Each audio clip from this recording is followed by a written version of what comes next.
Vantage, an evocative name for a magnificent bloodline of thoroughbred sports cars.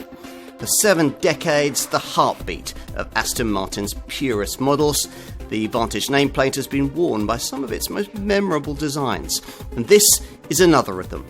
If you think you know what an Aston is and can be, and you haven't tried this Vantage, then you might need to think again.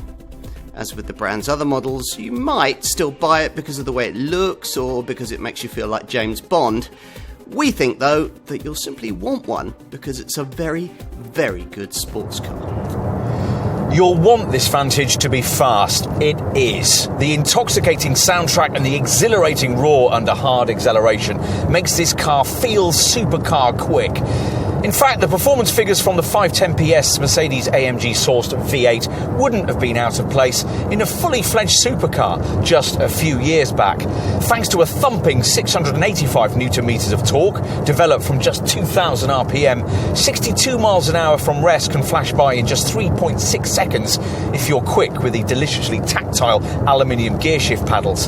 And for brave or foolhardy owners who've a runway, a racetrack or a restricted autobahn to hand, maximum velocity is reached at 195 miles an hour. The steering could use a touch more feel in extremis, but otherwise it's brilliantly feelsome and is one of the parameters you can alter to suit your preferences via the Sport and Sport Plus and Track settings that apply both to the driving mode system and the Skyhook adaptive dampers. If you're interested, the efficiency stats are 26.8 miles per gallon on the combined cycle and 245 grams per kilometre of CO2. Which is where we could leave things if this were any other Aston, but it isn't. Let's be clear. This is nothing like any of the brand's models we've ever tested before in the way it changes direction and sides from bend to bend. A key reason why lies with the installation of an electronic rear differential that can understand the car's behaviour and react accordingly to direct the engine's power to the relevant wheel.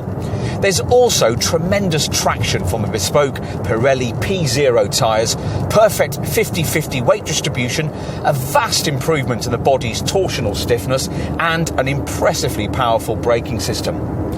The result of all this is billed as the first Aston you'd really want to take on a race circuit. Own this car and it would be criminal not to even at least try a track day in it.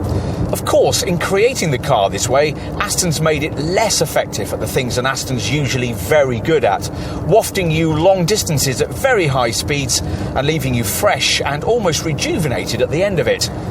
But the Vantage doesn't do badly in this respect, with a reasonably supple ride for commuting duties. If you want to do better, buy a DB11. But that car isn't the game changer in terms of drive dynamics that this one is. For us, it's the best Aston ever made. This Vantage makes a statement, particularly here at the front end, which is dominated by the lowest sighted functioning grille ever to have been used on one of the company's cars, and surely also one of the largest. In profile, you're reminded again that this new era Vantage shares nothing but its name with its predecessor. It doesn't share much with its DB11 showroom stablemate either, apart from the all-aluminium chassis it rides upon. And even here, 70% of the structural components are different in this model. Our favourite vantage point, though, is here at the rear, which is dominated by this pencil-thin LED lighting strip and this aggressively angled lower diffuser, which helps to generate 50 kilos more downforce than the previous model could offer.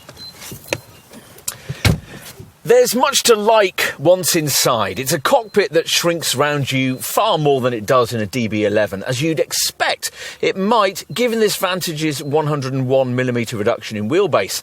You sit 10mm lower than you did in the previous model, which helps with the immersive feel, and grasp a flat-bottomed race-style stitched wheel, complete with huge aluminium paddle shifters. Through it, you view a single-dial instrument binnacle, the colours of which change depending on drive and suspension mode selections, made respectively via tabs on these right and left wheel spokes.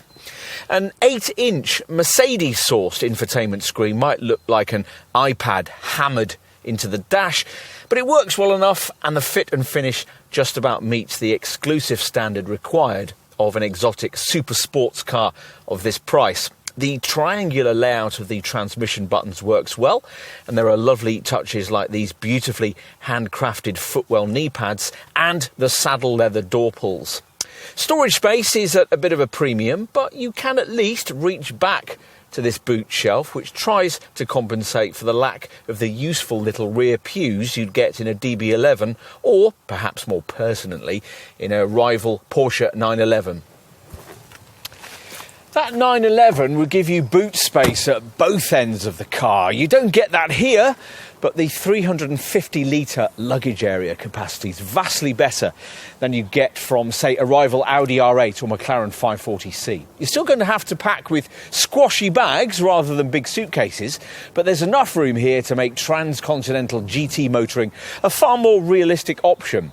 Without the Vantage, it's doubtful whether Aston Martin would be the company that it is today. Without this Vantage, it's doubtful whether the brand could ever achieve the goals it has for tomorrow.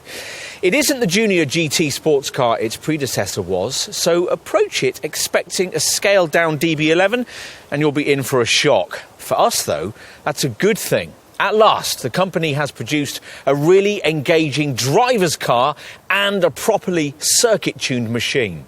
More sophisticated than a Mercedes-AMG GT, more exotic than a Porsche 911, it's brilliant and it's British.